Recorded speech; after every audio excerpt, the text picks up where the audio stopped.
naman ang ating alugbati harvest today. Ayan. Para to sa aking bisita ngayon.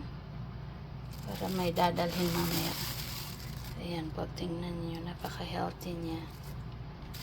Ang lalambot pa. Yung iba maiiksi.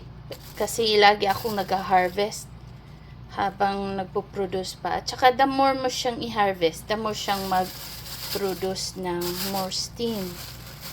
Kaya, yan ganito. Ang gaganda. Super green. Para may panghalo sa ating mga lulutuin. Gisa-gisa. Ayan guys. Thank you for watching. Ayan ang ating harvest of the day. Ayan po.